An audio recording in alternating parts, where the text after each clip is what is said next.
The Venezuelan Supreme Court has ruled that tomorrow's planned inauguration of Hugo Chavez for his fourth term of office as president can be postponed because of his illness. The president is still in hospital in Cuba and no alternative date has yet been set. But opponents say that if he can't be sworn in tomorrow, someone else should temporarily take power. Well, our Washington correspondent Matt Fry is in the capital, Caracas, and joins us now. Matt. Well, Kathy, whatever you think of Hugo Chavez and his policies, no one doubts the fact that this is a man who really loved life and lived it to the full. Or perhaps I should say, loved. No one doubts that this is a man who loves, or should I say loved, to hog the limelight. And the reason why I'm not sure which tends to use, Kathy, is that I'm not entirely sure, like many people in this country, whether Chavez is actually still alive, such as the secrecy around his state of health as he languishes in a hospital bed in Havana. One day before his supposed, now delayed inauguration, he's thus left his country in a rather bizarre state of limbo. In this warren of 6 million souls, there is one face that you just can't get away from. Hugo Chavez, paratrooper turned president, populist thorn in America's side, custodian of the biggest oil reserves in the Western Hemisphere, kissing children, punching the air, keeping an eye or two on you. And if you should be near a television set, chances are you'll be treated to some of the highlights of his career. Yesterday, the devil came here. Calling George Bush the devil at the UN. Right here. And it smells of sulfur still today. Serenading the country in his own television show every Sunday night. Or singing for Colonel Gaddafi last year as his old and now dead friend was hiding in the desert. Chavez, the personality cult turned variety show, is everywhere. But Chavez, the man, has been conspicuous by his absence. He's been back in Havana, guest of his best friend Fidel Castro, for more treatment on a stubborn cancer. But these pictures are old. Chavez hasn't been seen or heard in a month. He's missing his own presidential inauguration tomorrow, and all this makes some wonder whether he's even still alive. I put this question, rather gently, to some of his supporters. ¿Usted está segura que no ha muerto? No, yo estoy segura que no ha muerto, estoy segura que está viva, ni Dios lo quiera, que quiera Dios, él está muy So she's absolutely convinced that he hasn't died yet.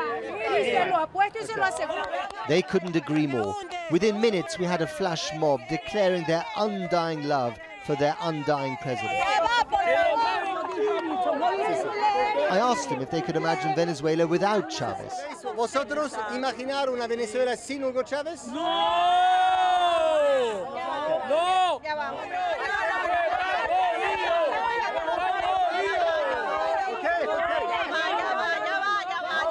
I just asked what they would say about holding new elections in case he died. A resounding no from a crowd in denial. They call this place La Esquina Caliente, by the way, or the hot corner.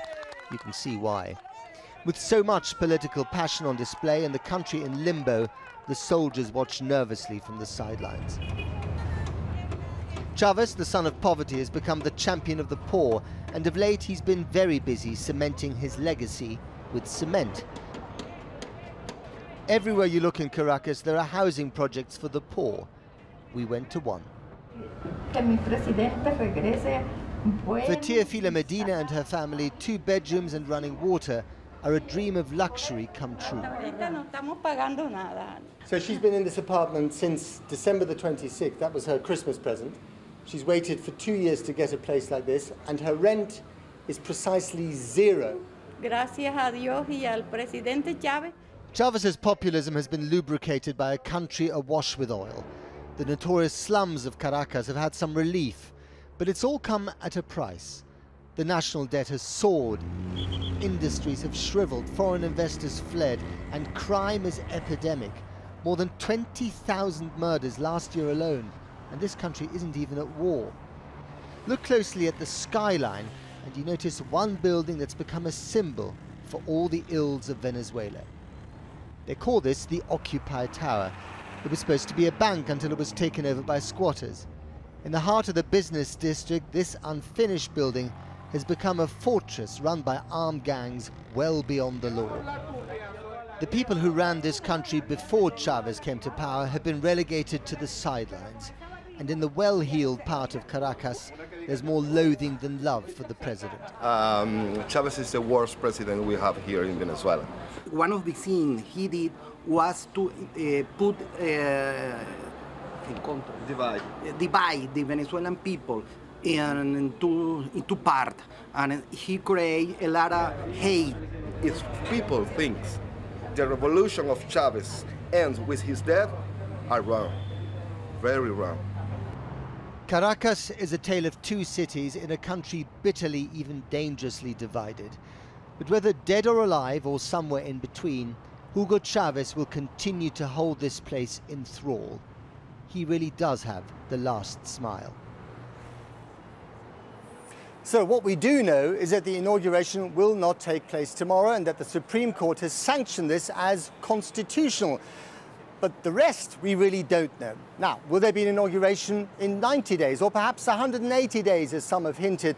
Will there be fresh elections? Will the Vice President, Nicolas Maduro, anointed by Chavez as his eventual successor, former bus driver, take over the reins of power?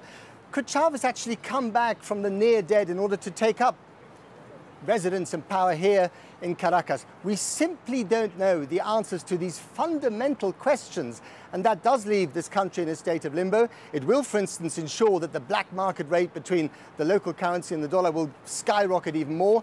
And it's not often that you can say about any country that so many fundamental points remain unanswered as they do today. Catherine. Matt, in Caracas, thank you.